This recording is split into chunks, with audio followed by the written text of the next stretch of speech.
ቢቃወምም እዚህ ጉዳይ ላይ ምናልባት ያሰራር ያካሄድ ትችት ከማቅረቢያ ባለፈ ከግብጽ ጋር እንቆማለን አይነት ነገር አደጋለሁ። የመንግስት ሰዎችም ገዢዎችም ደግሞ ተቃዋሚውን በጅምላ ያላንዳች መረጃ ያላንዳች ማስረጃ መፈረጅ ለጊዜያዊ ጥቅም ሊጠቅም ይችላል፣ ለጊዜያዊ ፖለቲካ ጥቅም ፍጆታ። ከግብጽ ጋር ካለን ግብግብ አንፃር ግን የሚጎዳን ነው። ምክንያቱም በውስጥ ክፍልን ያመጣል፣ ሰዎችን እንዳልከው ወደ እልህ ይገፋልና ጥንቃቄ ያስፈልጋል።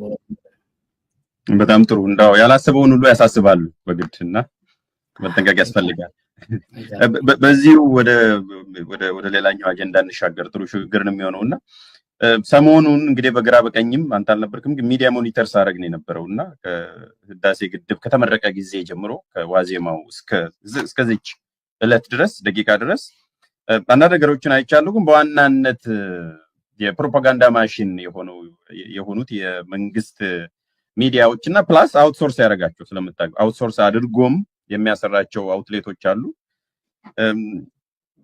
የዛን የህዳሴ ግድብ ምርቃትን በዲፕሎማሲ እንደ ትልቅ አቺቭመንት ነው ያደረጉት። ኦቨርኦል ስለ ዲፕሎማሲ ነው የምናወራው፣ ግን እችን እንደ መንደርደሪያ ለማድረግ ስለፈለኩኝ ነው። ምን የሚል ሰማሁኝ አነበብኩ። የህዳሴ ግድብ በደማቅ ሁኔታ መመረቁ የኢትዮጵያን የዲፕሎማሲ ስኬት ያረጋገጠ ነው ተብሎ ነው የተዘገበው እና አንድ ሶስት ሚዲያ ላይ አንደኛ በደማቅ ሁኔታ ነው ወይ የተዘገበው ሶሪ የተመረቀው። ይሄንን ማውራው ከኢትዮጵያውያን ከምናምን አንፃር ሳይሆን ቢያንስ ከውጪ ዲፕሎማቶች ጋር ተያይዞ ነው የመጡት እንግዶች ጋር ተያይዞ በእውነቱ ደምቀን ነበረ። ሁለተኛ ከዲፕሎማሲ እና ጂኦፖለቲካ ኩስመናስ አመልጠናል፣ ወጥተናል፣ ነፃ ወጥተናል ወይ ማለት ይቻላል።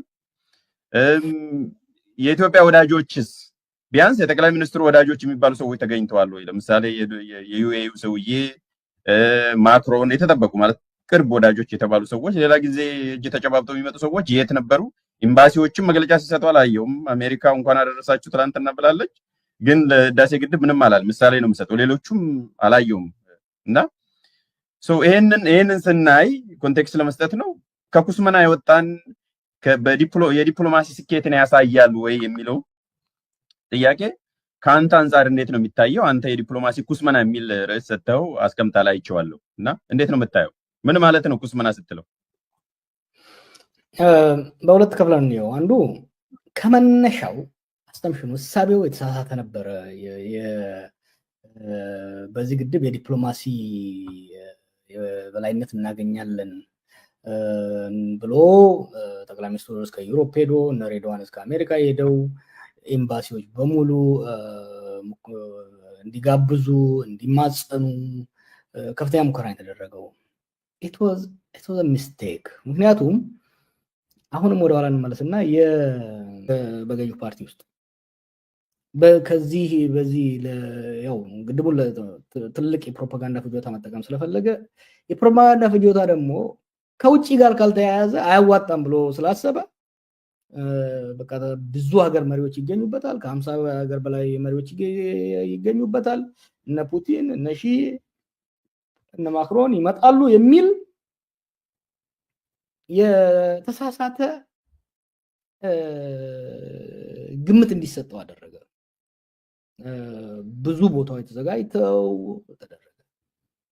እንደማይመጡ ይታወቅ ነበር። ለምን የማይመጡት? አንደኛ የግብጽ ጫና ትልቅ ነው። ሁለተኛ አሁን ኢትዮጵያ ያለችበትን ደረጃ አለመረዳት ነው። ኢትዮጵያ አሁን ትልቅ የሆነ የዲፕሎማቲክ ኩስምና ውስጥ ነው ያለችው። ምክንያቱም በዲፕሎማሲ እኮ ሰው አንድ ሀገር የሚወዳጀው ለጥቅሙ ብሎ ነው እንጂ የሆነ ጠቅላይ ሚኒስትሩ ስለወደደ ምናምን አይደለም። ኢኮኖሚ ጠንካራ ከሆነ የጸጥታ ተቋም ጠንካራ ከሆነ ያስፈልገኛል ብሎ ካሰበ አንድ ሀገር አንተ ጋር ይመጣል። ኢትዮጵያ አሁን ድሮ በአፍሪካ ውስጥ 4 ወሳኝ ሀገሮች አሉ ተብሎ ነው። ግብጽ፣ ናይጄሪያ፣ ደቡብ አፍሪካ እና ኢትዮጵያ። ኢትዮጵያ ሁለተኛ ላይ ነች ከግብጽ ቀጥላ።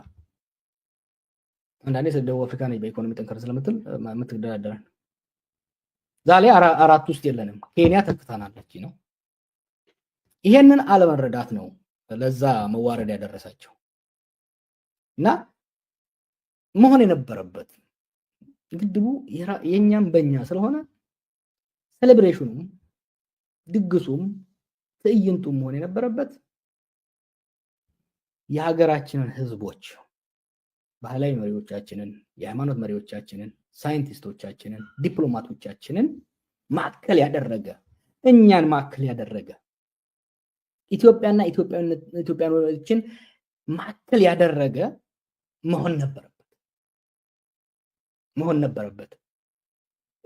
ቦንድ የገዛችው እናት፣ ቦንድ የገዛው አባት ገበሬ፣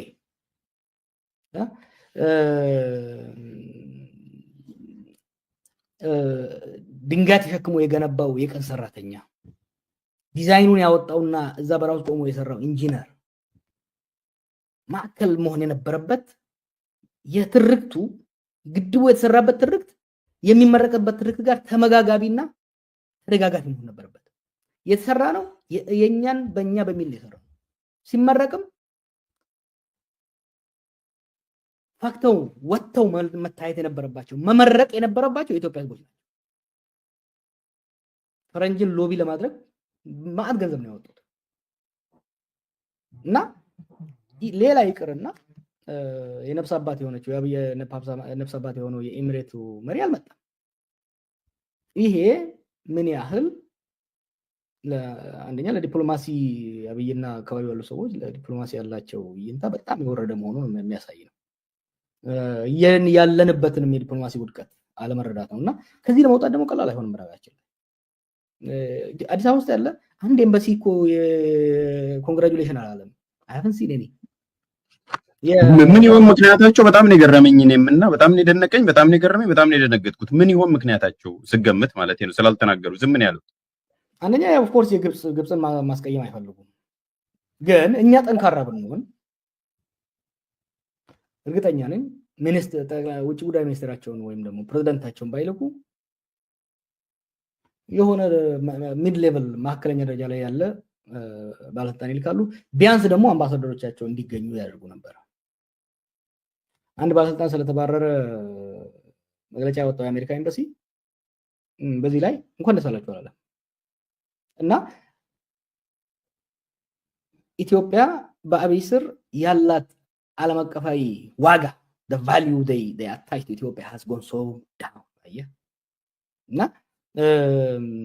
ኢትዮጵያ አትረባም አትጠቅመንም እና ለምንድን ነው በአንድ ስቴትመንት እንኳን ቢሆን ለምን ግብፅን እናስከፋለን የሚል መደምደሚያ ላይ ነው የደረሱት። ይሄ በጣም አስደንጋጭ ነው። ሲሪየስ በጣም አስደንጋጭ ነው። እኔ መጀመሪያውንም እነዚህ መሪዎች ይመጣሉ የሚለው እንደማይመጡ እርግጠኛ ነበርኩ። ነገር ግን በኤምባሲ ደረጃ በእነዚህ አሁን ለምሳሌ በዩሮፒያን ዩኒየን የአፍሪካ ዳይሬክተር፣ በአሜሪካ የአፍሪካ ዳይሬክተር፣ የቻይናም የአፍሪካ ዳይሬክተር ደረጃ አትሊስት በዳይሬክተር ደረጃ በሪጂናል ዳይሬክተር ደረጃ ቢሆን ይመጣሉ ይሳተፋሉ የሚል ተስፋ ነበረኝ።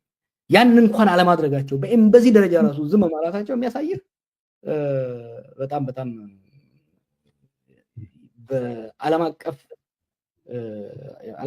አቋማችን በዓለም አቀፍ ማህበረሰብ ውስጥ ያለው ተሰማኝነታችንና ተጽዕኖ ፈጣሪያችን በጣም በጣም በጣም ማሽቆልቆሉን ነው የሚያሳየው። ምናልባት ከዛው ጋር ተያይዘው ጀዋብ የግብፅን ላለማስቀየም የሚለውን እንደ አንድ ፋክተር ወይም እንደ አንድ ምክንያት አስቀምጣል። ፕሮባብሊ ይሆናል፣ ምክንያቱም አስልተው ነው መግለጫ የሚያወጡት ወይም የሚሰሩት የፖለቲካ ስለሆነ።